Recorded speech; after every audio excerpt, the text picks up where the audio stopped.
Hello friends, welcome to Yaya Spoon. Be sure to like, subscribe, and comment, and thank you. Beef stew does not have a direct origin, but was assumedly made by any society with access to domesticated cattle. The first recorded recipe of stew was found in the Old Testament, but the first written recipes for stew calling for beef come from France and Italy.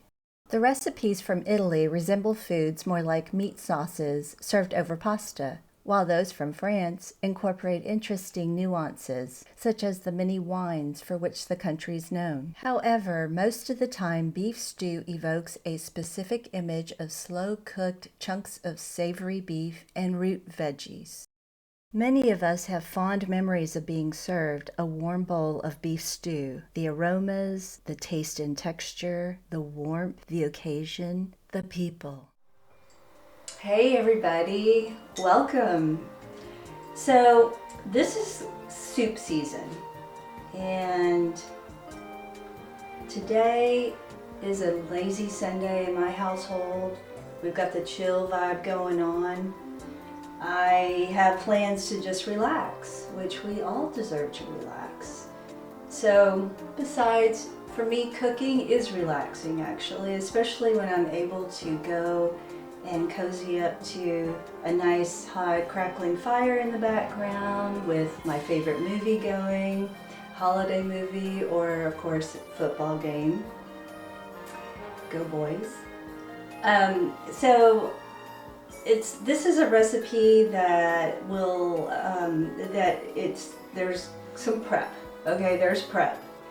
But once you get it all prepped and you get it in the pot, it cooks slow and you're pretty much done. You leave it, check on it every once in a while of course, but you just leave it and go chill out.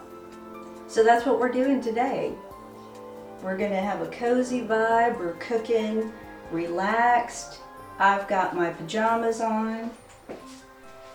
So it's basically putting it all together and letting it just sit and cook slow, pretty low for a couple of hours at least.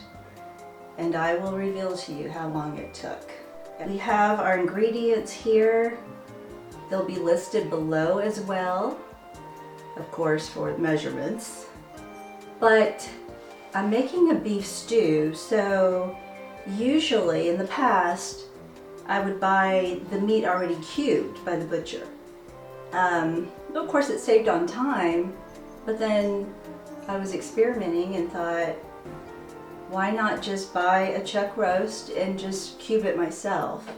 Save a little bit of money, and I know it's going to be freshly cubed. So that's what I'm going to show you today, how I'm going to cube up the chuck roast that I'm using today. And I believe it's 2 pounds, okay? Plus, let's see, we've got lots of veggies, of course. We've got some spices with the stew, the thyme, rosemary, parsley. They all just meld the flavors together wonderfully.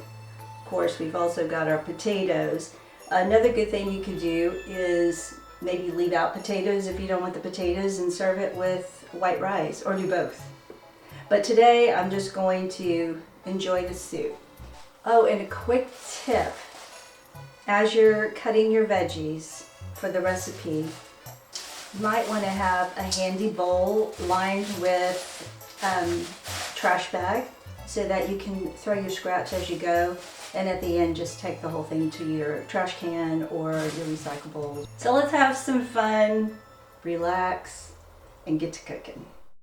Get started by cutting the meat using a sharpened knife. You can trim off any extra fat. I reserve mine to brown and release the natural fat into the pot before removing it.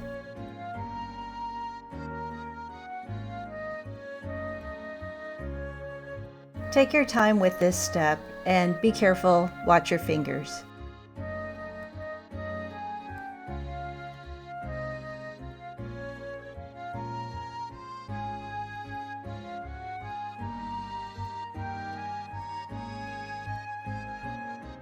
Now we're going to cube it into medium-sized chunks of tender melt-in-your-mouth meat to look forward to.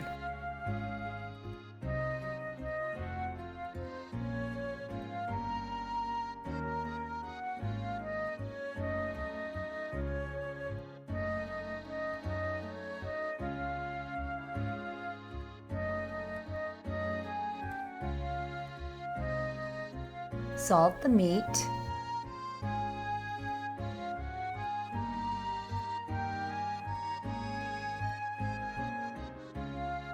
Add pepper, Italian herb blend,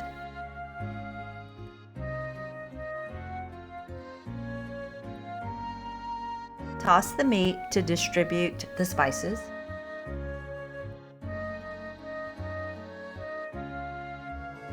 Add a little more salt.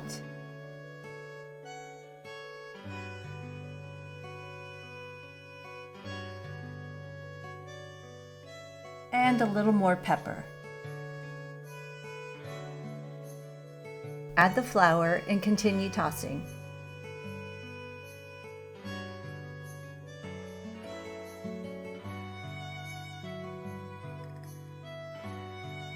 Using your clean hands works best.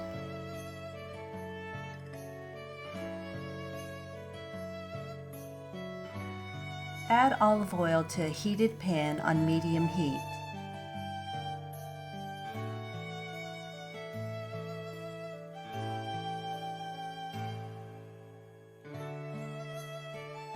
I add the trimmed fat to brown first.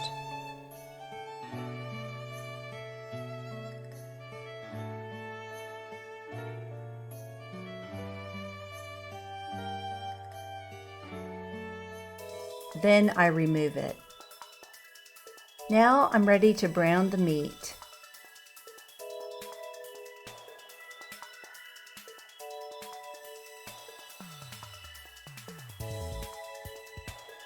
Add a dash more of flour. The added flour is a thickener for our stew.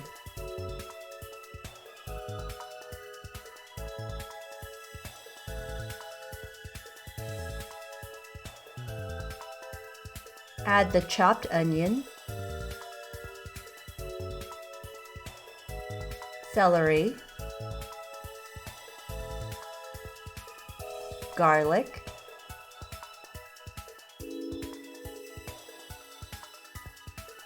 Italian herb blend, salt, pepper,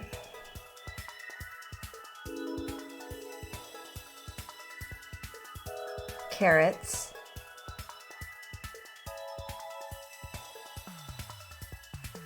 potatoes, chopped rosemary, thyme, dash of cayenne pepper, 2 bay leaves, add a can of diced tomatoes, and the broth. I'm using sodium-free chicken broth because I don't have beef broth in my pantry. You can use either.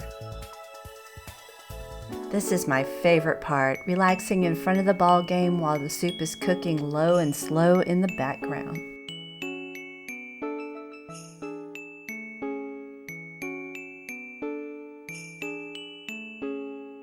Okay, break over. It's been an hour. Time to check the stew and taste it to make sure the seasoning is right. Smells wonderful. It could use a dash more of pepper. Now I'm adding the last 2 ingredients, mushrooms and fresh chopped parsley. Cover to simmer for another hour. It's been 2 hours now. Time to serve up.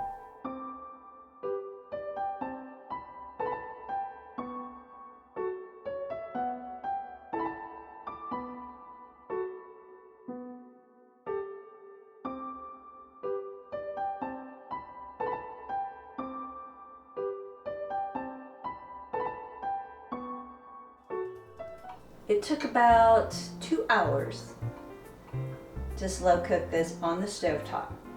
I did cover it about midway through, but I did wait because that allows the liquid to evaporate a little bit more, because the stew is going to be this thick consistency. And with the vegetables in there, that adds to it as well. So now it's time to taste this wonderful stew.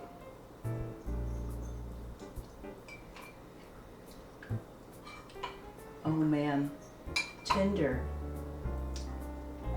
I'm going to introduce you to my taste tester, Papa here. Hello. Yes, he's got a well-developed palate, so we're going to see what he thinks. Whoops.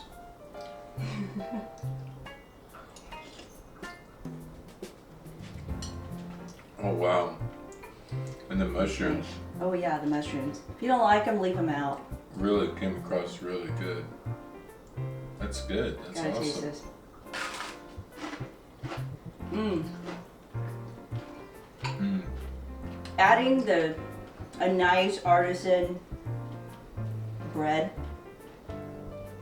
to soak up some of that juice is perfect with it. Wow, this came out really good. I agree. So we've had a lazy day today, huh? Mm-hmm. It's been great.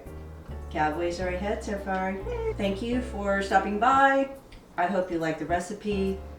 If this video has been helpful, please give it a like and subscribe if you haven't already subscribed. I appreciate it. It helps the channel.